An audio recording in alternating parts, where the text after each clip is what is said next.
conflictos en el ámbito laboral en nuestro país se originan más que por conductas que tienen que ver con los trabajadores o con los empleadores, con las instituciones.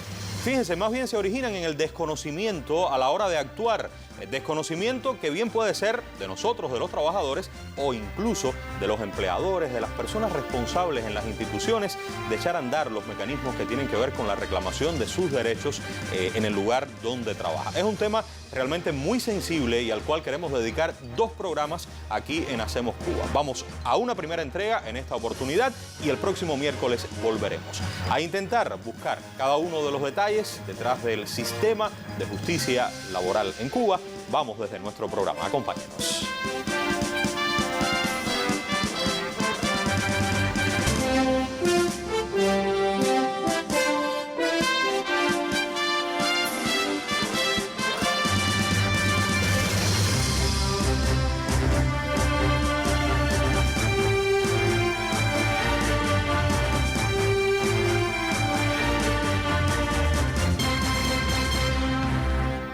Bueno, ¿quién es nuestro invitado? Vamos a conocerlo. Está por primera vez aquí en el programa. Gustavo Méndez González. Gustavo es licenciado en Derecho por la Universidad Central Marta Abreu de Las Villas, en 1991. Especialista en Derecho Penal, máster en Derecho Laboral y Seguridad Social.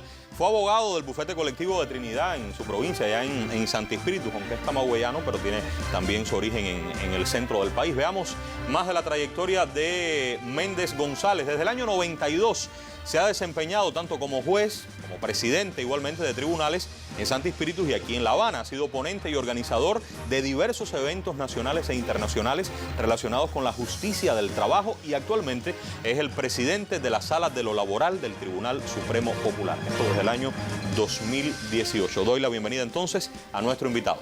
Qué bien que nos pueda acompañar. Muchas gracias. Gracias por la invitación. Todo un placer. Bueno, vamos a hablar de justicia laboral o justicia en el ámbito del derecho del trabajo. Más que el término, yo quisiera la primera pregunta que tiene que ver con esta idea. Uno se imagina la administración como un ente poderoso, como un ente que tiene importantes prerrogativas. Y ese ente frente al trabajador, uno puede entender que el trabajador puede estar desprotegido si la administración no hace todo como debe ser. Cuando hablamos de todos estos mecanismos para la justicia en materia del derecho del trabajo, de los trabajadores, ¿a quién se está protegiendo esencialmente aquí? ¿A la administración o a los trabajadores? ¿Cuál es el propósito de todo esto que vamos a explicar? El derecho al trabajo específicamente está diseñado para eso, para establecer el equilibrio que no existe en ese tipo de relación.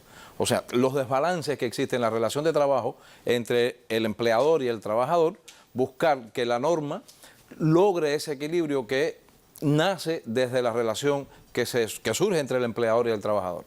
Se dan muchos conflictos en el ámbito de las instituciones. De diversas naturalezas y con bastante frecuencia los conflictos. Lo ideal para resolver estos conflictos sería resolverlos entre los implicados o ir a ese órgano, ya sea el tribunal o sea el órgano de justicia.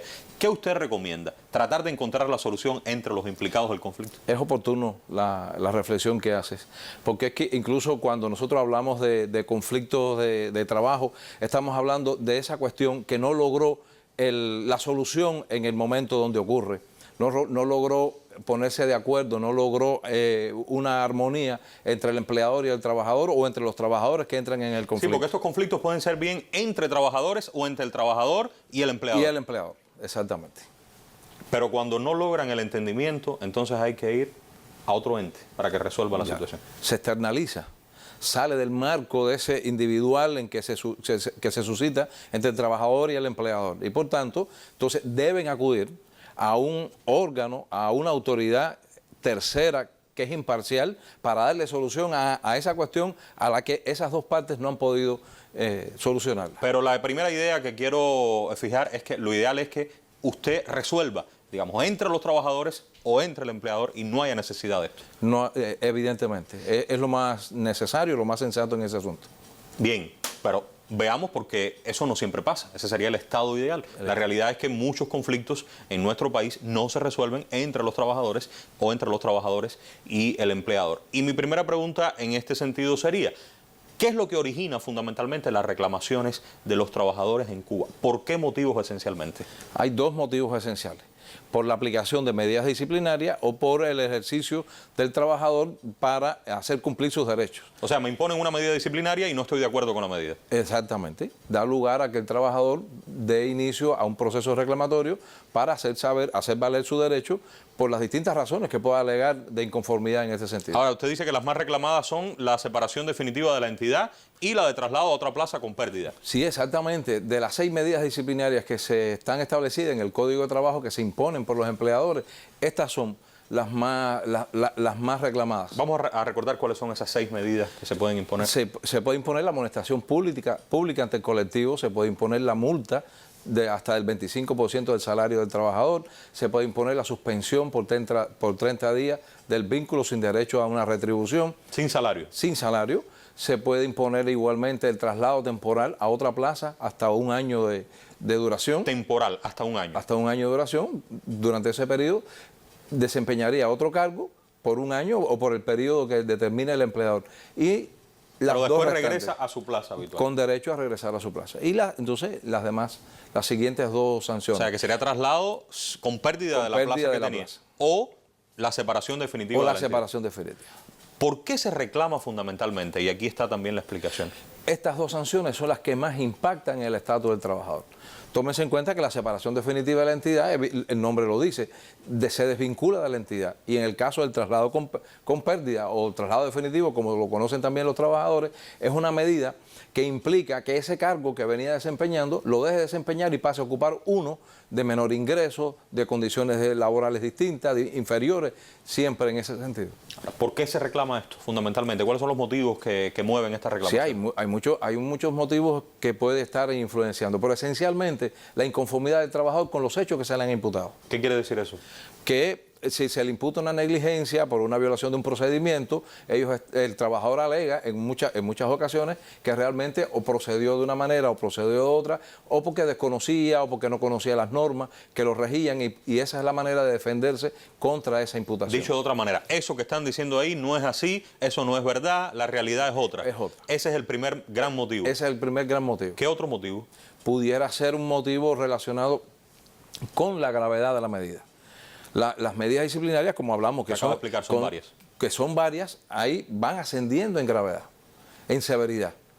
¿Ya? Y entonces muchos trabajadores pueden reconocen que son responsables de una indisciplina, pero que la medida que se le ha aplicado no es proporcional, no se corresponde con la indisciplina que ellos consideran que han cometido. O sea, yo lo hice, es verdad, pero yo creo que esa medida es muy fuerte. Es muy fuerte. Y reclaman esto también. Y reclaman eso también. Una tercera cuestión de la que más se reclama, ¿cuál sería? Pudiera ser que estén reclamando porque se le ha aplicado la medida sin cumplir el término que establece la ley.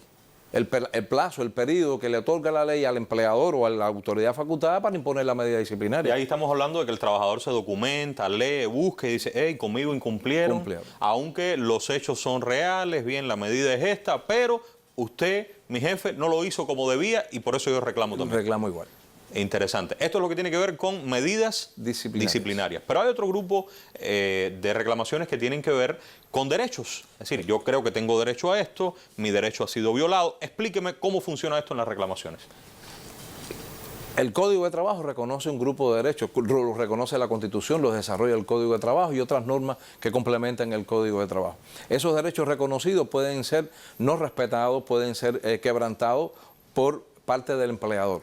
Y el trabajador tiene el derecho entonces de reclamarlos. Y hay una diversidad de derechos en ese sentido. ¿Cuáles son los que más se reclaman en Cuba hoy? Se reclaman, por ejemplo, relacionados con el interés de un trabajador de ocupar una plaza. Queda vacante una plaza en una entidad que es de interés de varios trabajadores, se convoca y varios trabajadores acuden a la convocatoria con el derecho que le asiste, según su parecer, de que tienen derecho a esa plaza. Y entonces se le da a una persona y... Se le da a uno porque es una sola plaza. Claro. A veces son 7 contendientes. Y entonces esos otros 6 pueden reclamar. Pueden reclamar porque se hacen de la creencia del derecho de que les asiste el ocupar esa plaza. Póngame más ejemplos de reclamaciones de derechos. Bueno, está el caso de que un trabajador que tiene que cumplir requisitos de idoneidad para mantenerse en una plaza, en un momento determinado el empleador determina que ya no cumple todos esos requisitos. Y por tanto es separado. Y por tanto se le aplica un procedimiento que puede conllevar a la desvinculación del centro de trabajo. O sea, usted ya no cumple los requisitos para estar ahí y por tanto el empleador dice ya no puede seguir y usted reclama. Aquí tienen otros ejemplos, declaración de disponibilidad, interrupción laboral. Coménteme de estos ejemplos. Ya está, por ejemplo, la disponibilidad. Nosotros tuvimos en un periodo determinado, al inicio de la década del 2010, un proceso amplio de disponibilidad cuando el país inició un proceso de transformación de las entidades. Reajustaron las plantillas y quedaron vacantes, en la plantilla quedaron amortizadas muchas plazas.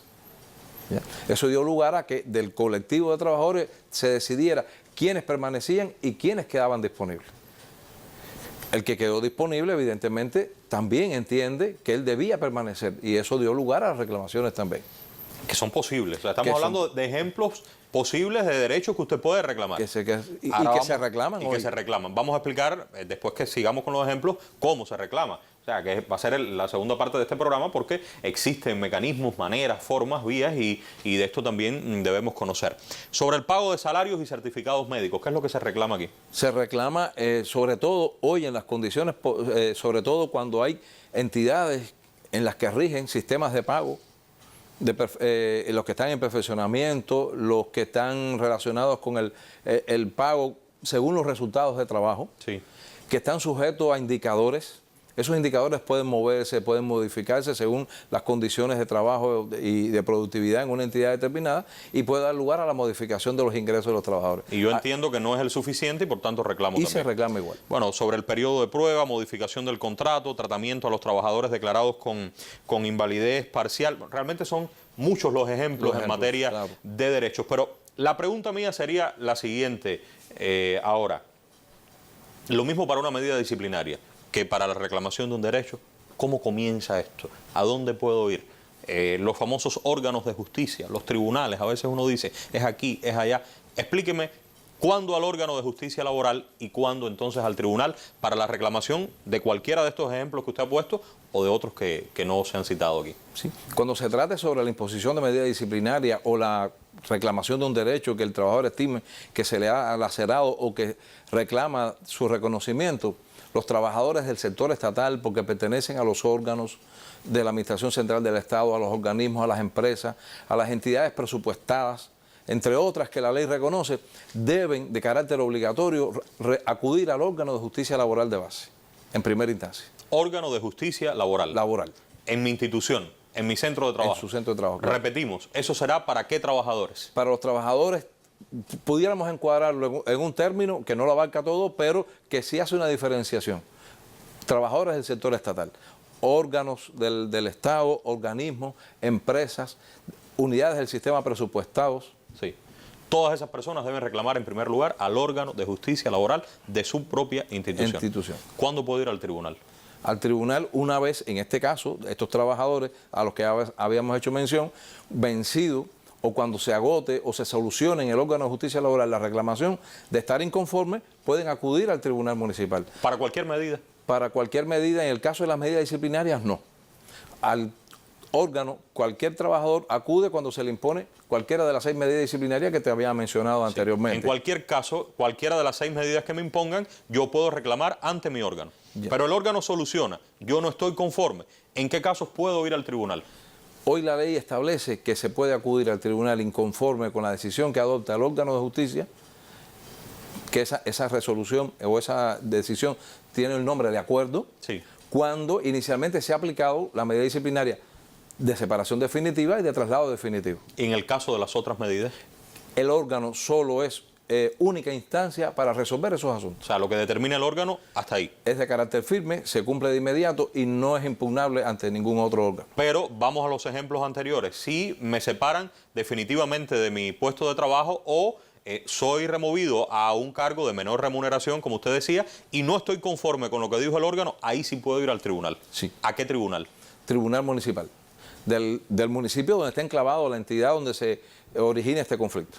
Porque puedo vivir en otro municipio y trabajar, digamos, en otro. Pero estamos hablando de donde está la... Donde está enclavado el centro de trabajo donde acontece el conflicto tanto disciplinario como de derecho. ¿Qué le propongo? En los minutos estamos en 15 minutos. En los otros 15 minutos, hablar de cómo funciona el órgano de justicia. Y la semana que viene, usted va a estar con nosotros 2 semanas, dedicar entonces el programa a cómo funciona esto en los tribunales. Cómo es el proceso cuando llega al tribunal. Pero en Cuba, doctor, hay un crecimiento del trabajo, llamado trabajo por cuenta propia.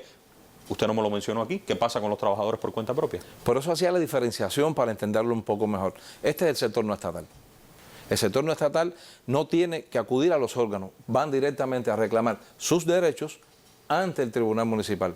Ahora, ¿qué trabajadores pueden reclamar sus derechos? Los trabajadores por cuenta propia que están subordinados a otro trabajador por cuenta propia, que está autorizado para contratar, para emplear trabajadores por cuenta propia, y cuando ese empleador, porque ese trabajador por cuenta propia también se erige como empleador, si le lacera, si le viola alguno de sus derechos, va y los reclama también. Lo que estoy entendiendo es lo siguiente, y usted me corrige si no está bien. Si yo tengo determinada licencia para ejercer trabajo por cuenta propia, yo la ejerzo directamente, yo no voy a ningún órgano porque mi jefe soy yo mismo, ¿no? Exactamente. Pero si yo tengo contratadas personas, esas personas sí pueden ir al tribunal porque entienden que yo les he lacerado algún derecho porque yo soy su jefe. Es así, ¿no? Exactamente. Perfecto. Hasta ahí entiendo. Pero, ¿cómo debe...? Porque fíjese, las cuestiones que se ventilan en estos conflictos laborales son muy sensibles, y los procesos lo mismo para un órgano de justicia laboral que como para un tribunal. Todos estos temas legales pueden ser complicados para los trabajadores.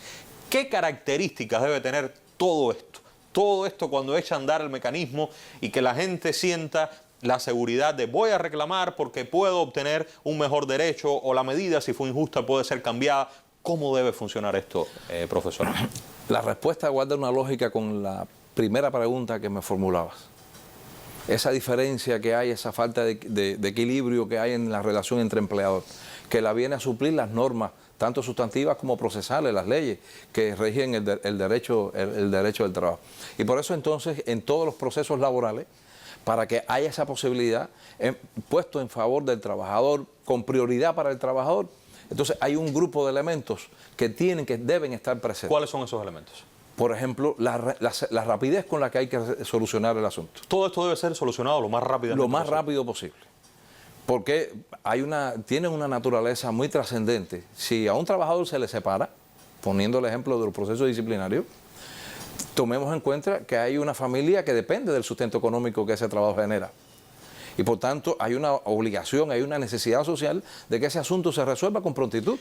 También que el órgano, aquí usted lo expone, que conoce y soluciona, sea el más próximo. Por ejemplo, no debe conocer un órgano de justicia laboral diferente a donde yo trabajo, ¿no? Exactamente.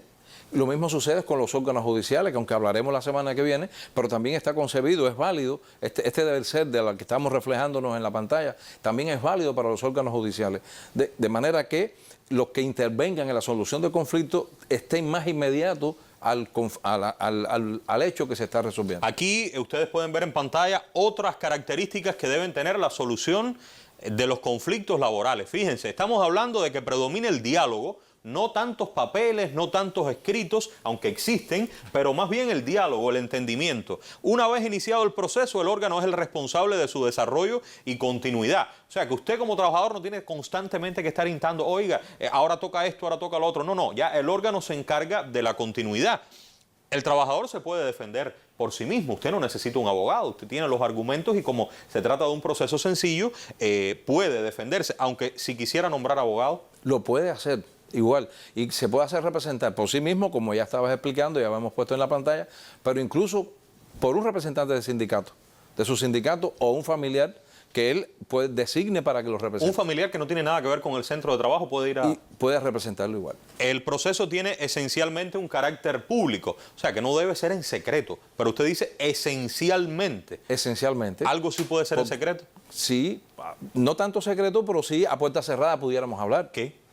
Cuando se trate, por ejemplo, de un asunto que tenga que ver con la dignidad de una persona, que hay que respetarlo, porque hechos que tengan que ver con cuestiones sexuales de otro tipo, que también es un derecho constitucional que tenemos reconocido los ciudadanos, y eso hay que respetarlo en ese sentido. Bien, estas son las características fundamentales que hacen pensar en un proceso que es ágil, que es rápido, que es sencillo. También que los integrantes del órgano de solución del conflicto, que participan en la comparecencia, en las pruebas, acuerdan el fallo y dictan la solución. O sea, que sean las mismas personas las que lleven todo el proceso desde que comienza hasta que termina, ¿no? Creo que son los que van a tener también más elementos para dictar el fallo al final. Exactamente, porque se exige de esta manera que existe una coherencia en las personas que intervienen en cada uno de estos momentos, para que la decisión entonces, cuando se adopte, tenga el reflejo de haber participado en cada uno de los momentos procesales. Vamos al órgano de justicia. La primera pregunta sería, ¿en todas las instituciones, en todos los centros de trabajo, debe existir un órgano de justicia laboral? Debe existir, según la ley, en aquellos centros de trabajo donde haya un grupo un número de trabajadores que supere los 50 trabajadores. Más de 50. Más de 50. ¿Y donde haya menos de 50, dónde se conoce entonces? La ley permite algunas variantes. Una de las variantes puede ser que si hay varios centros de trabajo que no tienen los 50 trabajadores, pero pertenecen a un mismo sector, entre ellos se puede formar un órgano de justicia laboral de base. Si usted está ahora viendo el programa, está siguiendo, nos dice, pero en mi trabajo no hay órgano de justicia laboral, nunca he oído hablar de eso. Mañana puedo llegar al trabajo exigiendo que me digan quiénes son los integrantes y si no está, que se convoque para elegirlos. Si cumple estos requisitos, sí.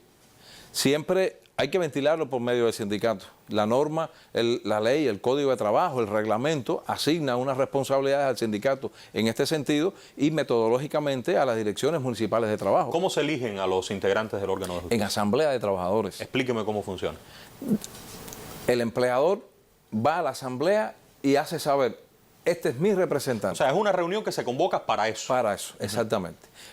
El sindicato también va y designa a su representante. O sea, el jefe de la entidad lleva a un miembro. Yo propongo a esta persona. Designado, lo designa. El sindicato lleva otra propuesta. Otra propuesta. Tenemos dos. Y hay tres que se eligen en la asamblea a partir de la propuesta de los trabajadores. Lo que deseen los trabajadores. Los trabajadores. O sea, repetimos, uno el jefe de la entidad, otro el sindicato y tres los trabajadores que en elige los trabajadores en asamblea. Bien, y ahí comienza a funcionar. ¿Cada qué tiempo se cambian estos integrantes? Tiene un periodo de vigencia el mandato de los miembros del órgano de 2 años y medio. ¿Cada qué tiempo se debe reunir ese órgano? ¿Solo cuando conozca de una reclamación? Cuando tengan que conocer algún asunto, alguna reclamación. Bueno, y si la reclamación, vamos a pensar en una institución, un centro de trabajo donde el trabajador que está reclamando tiene algún vínculo de amistad, de enemistad, de relación, etcétera, el del órgano con el trabajador que está reclamando. La ley también prevé esa posibilidad. Por eso que no solo los integrantes, los 5 que hemos hablado, o los 7 en determinadas circunstancias que también se pueden integrar el órgano. Si es más grande el lugar, si es más grande, si hay otras características, que la ley prevé, los requisitos para hacerlo, que puede extenderse hasta 7 miembros, pero que en ese caso serían 5 los trabajadores que se eligen en asamblea. Esta circunstancia de la que me estás hablando tiene una solución. Y es que también tanto el empleador, el sindicato, como los propios trabajadores designan sustitutos. Sustitutos. Y en estos casos la persona que está involucrada en una situación de este tipo, porque conoce el asunto, porque fue quien tomó la decisión, porque participó en el hecho, evidentemente no puede participar en el conocimiento y entonces asume un sustituto. Oiga, ¿cómo controlar la influencia directa que puede tener el jefe sobre ese órgano de justicia cuando...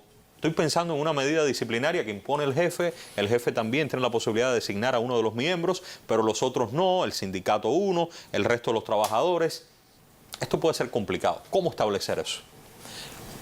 ¿Cómo establecer la armonía que debe existir? No se me ocurrió la palabra, parece excelente. Sí. ¿Cómo establecer esa armonía entonces? ¿Cómo establecer esa armonía? Sobre todo porque usted decía al inicio que todo esto está creado para defender al trabajador. Protección al trabajador. Esa armonía se logra esencialmente desde un punto de vista de las personas que participan, los que intervienen en esta solución, de la conducta. Por eso que para elegir a estos miembros tienen algunos requisitos que la ley establece: tener buena conducta, tener una ejemplaridad en el trabajo, buenos resultados de trabajo, incluso no tener sanciones disciplinarias y de haberlas tenido, haber estado rehabilitado. O sea, es una garantía la cualidad de las personas que integran estos órganos. En todos los casos, y repito esta pregunta aunque usted lo explicaba, debo ir primero al órgano de justicia laboral, excepto los trabajadores por cuenta propia, que van directos a los tribunales municipales. O sea, en todos los casos tengo que ir, repetimos, al órgano de mi lugar. Sí. Y conocer, estar al tanto, etcétera. ¿Qué le propongo ahora? Vamos a imaginar que yo presento una reclamación, ya sea, hemos conocido que las reclamaciones usted la puede presentar tanto por imposición de medidas disciplinarias o por derechos, por la reclamación de determinados derechos, sea por una cosa o por otra. Comienza mi deseo de reclamar. ¿Qué hago? Vamos a explicar el recorrido completo. ¿Cómo pongo en conocimiento del órgano de Comienza el justicia? diálogo, como habíamos puesto, comienza el diálogo. El trabajador tiene la posibilidad de presentar su reclamación por escrito, pero también puede ser y va y convoca al secretario del órgano de justicia y le dice, quiero reclamar. Se extiende un acta, hace saber su reclamación, los argumentos con los que expone su inconformidad y se convoca una comparecencia. ¿Ese escrito tiene algún tipo de requisito o es algo sencillo? Por eso que está despojado de formalidad. No requiere formalidad. Ni tengo que ir a ver un abogado para que me ayude a hacer el escrito. No se aunque requiere. si quiero puedo hacerlo. Se puede asesorar, los abogados asesoran, pueden elaborarle los escritos. Están fundamentados desde el punto de vista técnico, pero el parecer del trabajador, su voluntad, su intención queda reflejada cuando él va de manera personal. O lo presenta y lo elabora él o lo hace saber al secretario del órgano. Entregué el escrito. ¿Qué pasa después? Se convoca una comparecencia, que es también oral, que aunque queda constancia en acta, el trabajador allí debe exponer sus alegaciones, su inconformidad, las razones que le acompañan para llegar hasta ese órgano y reclamar. ¿Quiénes deben estar en esa comparecencia? Bueno, presidido ese acto por los integrantes, por los miembros del órgano, los 5 miembros del órgano, debe participar la contraparte del trabajador, en ese caso el empleador también. Debe estar ahí. Debe estar allí presente y para exponer también responder a esa reclamación que hace el trabajador. ¿Puede ir todo el que quiera del centro de trabajo ahí? Cuando se hablaba ahorita de publicidad, ese es un ejemplo.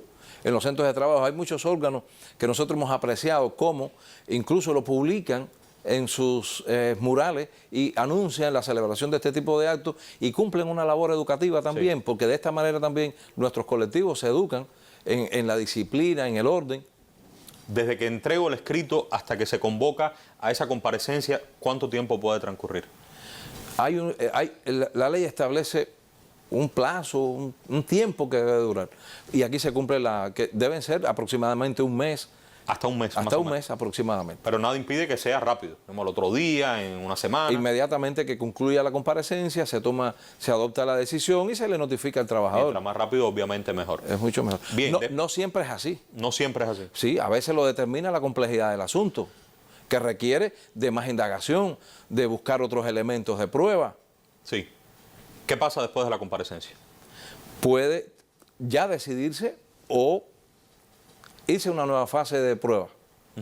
Y entonces es el ejemplo que te ponía, practicar nuevas pruebas, revisar documentos, revisar reglamentos, porque no se tuvieron a mano, tomarle entrevista a otras personas. Pero ahí mismo, en esa propia comparecencia, ya el órgano puede dictar su fallo. No, tiene que ser en otro momento. Ahí mismo no se sale entonces con la respuesta del órgano. Claro, los integrantes del órgano después requieren de un momento para analizar, evaluar y tomar la decisión que corresponde al asunto. Después de esa comparecencia, ¿qué tiempo tienen para tomar la decisión y hacerla pública? Lo más inmediato posible. Estamos hablando de días, de semanas. De días, sí. De días puede ser 5 días, lo más inmediato posible. Bien. Pongo en conocimiento del trabajador y de la administración el resultado, por escrito también. Por escrito. ¿Qué pasa después? Ya con ese escrito, ahí se le hace saber al trabajador o al empleador que tienen un término de 10 días para reclamar ante el Tribunal Municipal, de estar inconforme con lo que se acordó por el órgano de justicia. Pero no para todas las medidas que usted decía. No, solo para los casos que habíamos mencionado, cuando inicialmente el empleador aplicó separación definitiva o traslado con pérdida de la plaza.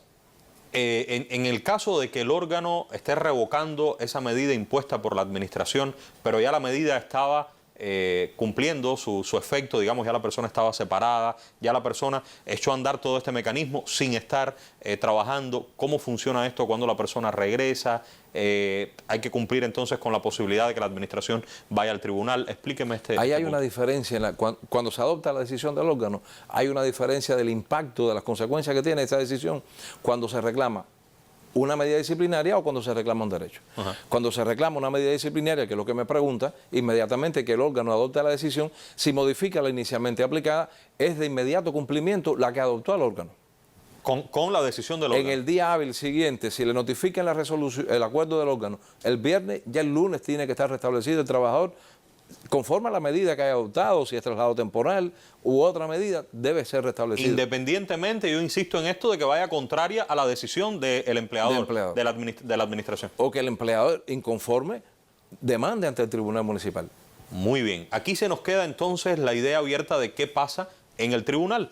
O sea, fíjese, estamos hablando de estas dos medidas esencialmente, separación definitiva o que usted pase a una plaza de menor remuneración. Se abre la vía ante el Tribunal Municipal del lugar donde usted trabaja. A eso vamos a dedicar el programa, si usted está de acuerdo, la próxima semana.